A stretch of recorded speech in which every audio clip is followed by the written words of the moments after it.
Adek, kasih jo pak kakak tuh doi. Mau pakai beli pulsa yang 5.000 jo. Mau tapi dia semua begini ya. Boleh ndak? Mama, kenapa kakakmu minta doi ya? Jam lah pak mama.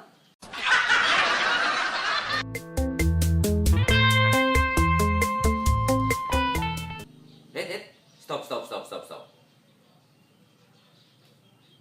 Jangan korek itu dompet, jangan. Nggak ada. Minta kuat. Ini boleh ambil itu doi di dalam situ, ini boleh. Kalau nak mau kasih tak biar apa mama ya? Lapor lagi. Ambil jo dang, ambil jo. Besok kan Nana mau ujian IPA. Coba kakak mau tes ini soal IPA. Siapa tahu besok mau keluar. Soal yang pertama. Kenapa benda bisa bergerak? Karena ada gaya, no? Yang kedua, mantap Yang kedua, ada sebuah tangki pada ketinggian 8 meter.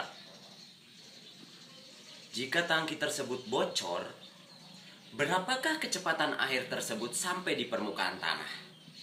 Kakak, so tahu tuh tangki dah bocor. Empas tutup jo dia pe lubang, mau cari lagi dia pe kecepatan. Anak sekolah model begini nih, mau dapat 100 ngana ujian.